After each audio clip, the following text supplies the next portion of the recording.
মুখ্যমন্ত্রীর উপর হামলা হলো কেন? পুলিশ প্রশাসন জবাব চাই। সন্দেশখালী যাবার প্রশাসন জবাব চাই। সন্দেশখালীতে বিজেপি রাজ্য সভাপতি সুকান্ত মজুমদারের উপস্থিতিতে দলীয় কর্মী সমর্থকদের উপর পুলিশ নির্মমভাবে অত্যাচার চালিয়েছে। এরই প্রতিবাদে মঙ্গলবার বিকেলে বালুরঘাট শহরের হিলি মোড়ে রাস্তা অবরোধ করে বিক্ষোভ দেখালো জেলা বিজেপি। টায়ার জ্বালিয়ে বিক্ষোভ দেখালো। অবরোধের জেরে আটকে পড়ল বহু দূরপাল্লার গাড়ি। এলাকায় তৈরি হলো যানজট। পথ অবরোধের খবর পেয়ে ঘটনাস্থলে ছুটে আসে বালুরঘাট থানার পুলিশ। অবরোধ কর্মসূচিতে উপস্থিত ছিলেন বালুরঘাটের বিধায়ক অশোক কুমার লাহিড়ী, বিজেপি জেলা সাধারণ সম্পাদক বাপি সরকার, গৌতম রায়, প্রাক্তন জেলা বিজেপি সভাপতি বিনয় বর্মন সহ অন্যান্য নেতৃত্বরা। দীর্ঘক্ষণ অবরোধ চলায় হেনস্থার শিকার হন সাধারণ মানুষেরা। জেলা বিজেপির সাধারণ সম্পাদক বাপি সরকার জানিয়েছেন, পুলিশ সংযত না হলে তারা বৃহত্তর আন্দোলনে নামবেন।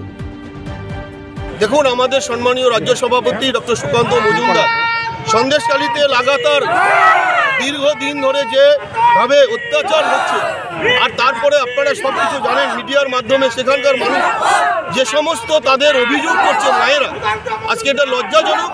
তারপরে তাদের উপরই পুলিশ নিপীড়ন করছে। যারা অত্যাচারী তাদের উপর কোনো পুলিশি কোনো ব্যবস্থা নেই। সেখানে আমাদের সম্মানীয় রাজ্য সভাপতি তথা বালুরঘাটের লোকপ্রিয় সাংসদ ডক্টর সুকান্ত মজুমদার সেই অসহায় মানুষগুলোর কথা শুনতে, তাদের পাশে দাঁড়ানোর জন্য যেতে চেয়েছিলেন, কিন্তু তাকে তো যেতে দেওয়া হয়নি। উপরন্ত তাদের সঙ্গে যারা ছিল তাদের উপর পুলিশের অত্যাচার হয়েছে, লাঠিচার্জ হয়েছে।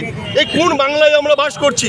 সেই কারণেই আমরা আজকে বালুরঘাটের হিলি মোড়ে আর পথ অবরোধ করে এর প্রতিবাদ জানাচ্ছি, এবং আগামী দিনে এর আরও তীব্র আন্দোলন, আমরা আরও বড় আন্দোলন করব।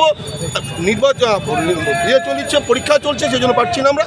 তবে আজকে এই কার্যক্রম আপনারা দেখতেই পাচ্ছেন যে আমরা পরবর্তীতে সুকান্ত মজুমদারের উপর কোনো হামলা আমরা মেনে নেব না।